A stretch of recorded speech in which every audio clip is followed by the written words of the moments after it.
With so many boots and shoes and trail runners out there, it's almost damn near impossible to figure out exactly what shoes or hiking footwear works for you. In this video, I'm going to go over every single piece of footwear that I've ever owned for hiking, just to explain my thinking and reasons for moving on or upgrading to the next pair. So let's go!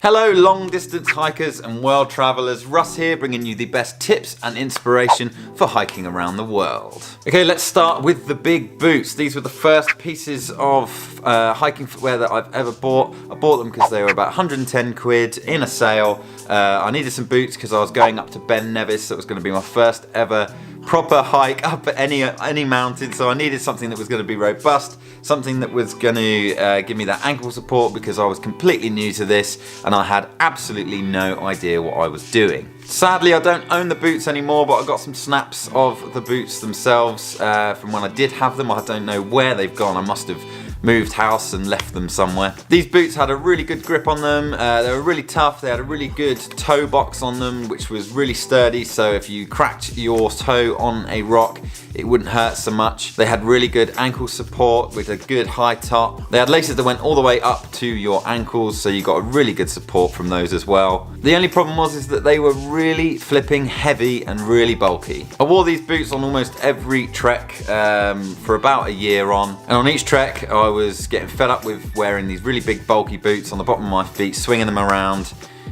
really losing my energy. I was getting sick of getting blisters from them. I had to wear really thick socks to make them not slip. These boots were good for short, wet and cold or muddy treks, but I was looking for something a bit lighter, so I started looking into hiking shoes instead. So I went to a Go Outdoors nearby and I picked up a pair of these MERRELL MOAB hiking shoes. These things are literally like wearing a pair of your Sunday slippers. They're so comfortable. I didn't even need to break them in. And I'll tell you what, I've never ever had a blister in these things. They were so comfortable. So comfortable, in fact, I literally couldn't believe I hadn't transitioned to these any sooner.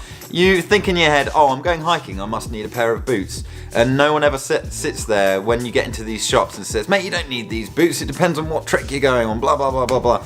If they gave us the right information in the beginning, like I'm hopefully giving to you guys now, you would probably have gone for a pair of hiking shoes just like this straight away, and I'll give you the reasons why. Hiking shoes, especially like these MERRELL MOABs, are extremely comfortable. They have a really good cushion on the sole and they're much lighter than a hiking boot. Yes, they aren't as durable as a hiking boot, but what you get is something that's much easier on your body, on your feet, on the way that you walk. You get to practice with wearing something lighter, and the muscles around your ankles will strengthen over time. I promise you, they have for me. I used to get a bit of ankle rolling when I first started these, when I walked down the Southwest Coast Path, when I did about a 35-40 mile hike down that way.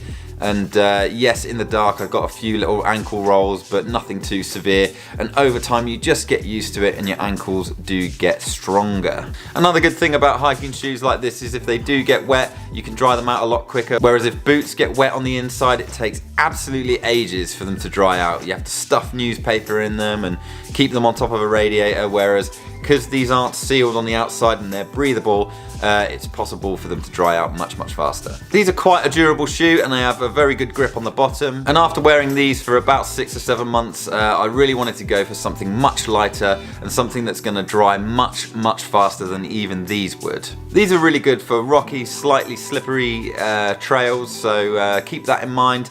But I was planning on doing the South Downs Way, which is a really long, really flat, rocky. I knew it was going to be dry because it was in the summer, hopefully. So again, I was looking for something that was much lighter and was going to be much faster to dry.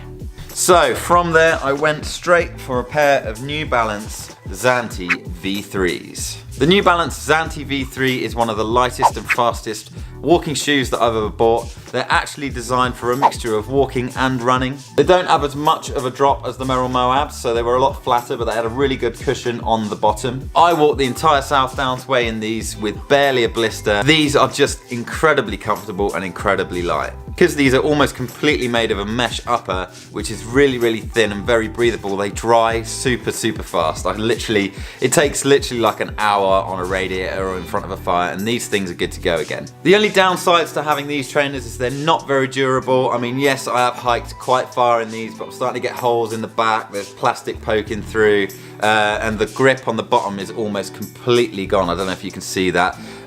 All of these are kind of individual studs, but as you can see, they're almost bald on the front of the foot and at the heel, and it's starting to really wear away quite quickly. These are really good for smooth trails and for road walks, just like the South Downs way.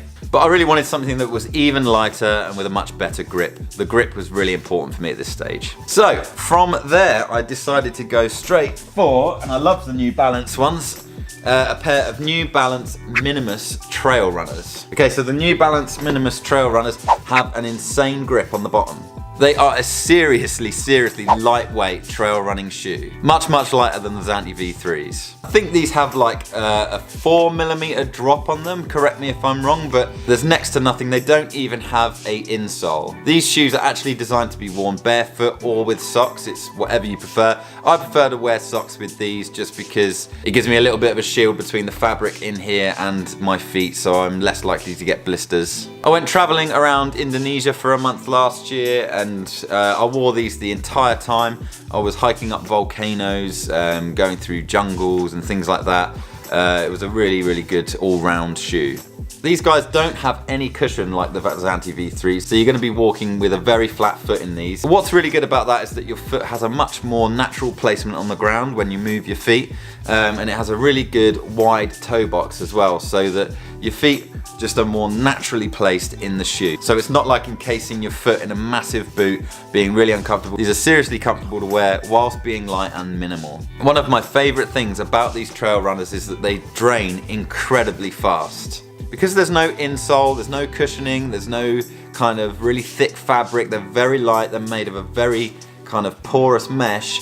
You can wade in these and they just drain out, and then within a couple of hours of just regular hiking in dry air, they dry out on their own. If you're wearing these without socks, I'm sure they will dry even faster. And considering the material these are made out of, they're incredibly strong, but also very flexible at the same time. So you can just bend them and twist them, and you can pack them in your bag, you can put them in the mesh pocket of your backpack, and there's no problem with storing these things. As I said earlier, the grip on these is insane, and out the box they were very good, but after a few miles they have started to wear out on the bottom a little bit, but they're way better than the ZANTE V3s. As I said earlier, I took these traveling around Indonesia, and then after that I went to Nepal to do some trekking there, but I needed something that was a little bit stronger with a much more durable sole and a better grip, and something that was going to deal with some seriously cold temperatures. These are fine in Southeast Asia, in places like Indonesia or Thailand, and you're hiking at low elevations, you're not going to need something that's really warm, whereas hiking to Everest Base Camp, these just definitely would not have done.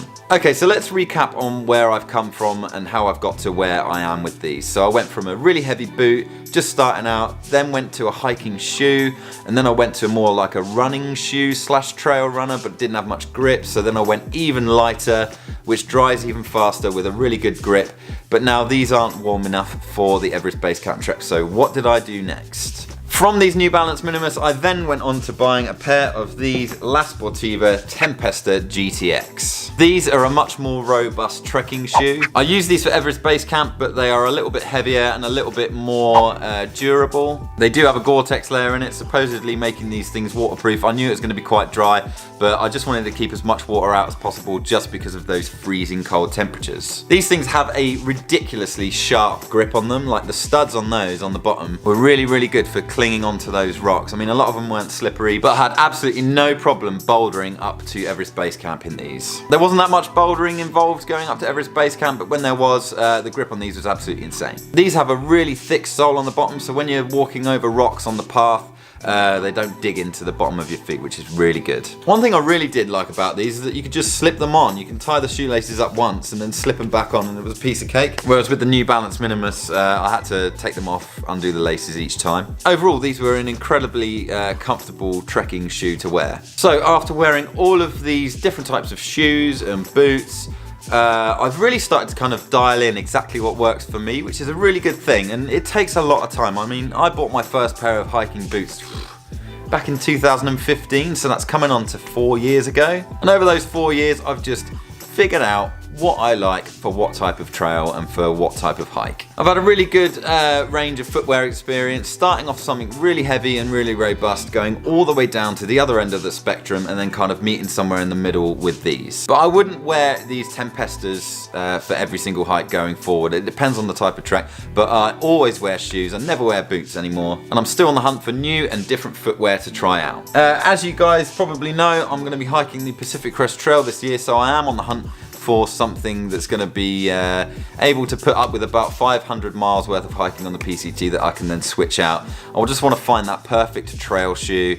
I mean, I've tried out all of these different things, but I just want one that's going to be good for the PCT. It needs to be lighter than the La Sportiva Tempesta and much more durable than the New Balance Minimus. It also needs to be extremely comfortable. I don't want to have to break these things in when I resupply on the trail. I've been reading and watching a lot of reviews out there so far, and I've come to the decision that for the PCT, I'm going to be going for the Ultra Lone Peak 4.0 trail running shoes. I've got them on order and they haven't quite arrived yet, but when they do, I'm going to take them straight out for a hike. Going to go up the Brecon Beacons in Wales, going to go for about a 5 to 10 mile trek and see how they feel, and then I'll get back to you guys with my initial thoughts. A few bullet points about the Ultra Lone Peak 4.0s is that they're very popular on the PCT. They have a good grip, they're lightweight, they have a strong upper, and they dry pretty quickly. So for me, that sounds like a good all-rounder compared to what I've had so far. Okay guys, campfire question. What are your favourite pieces of hiking footwear for this coming year? Do you prefer boots as opposed to wearing shoes? And how did you progress to what you're wearing now? Okay folks, if you like this video, then hit that thumbs up.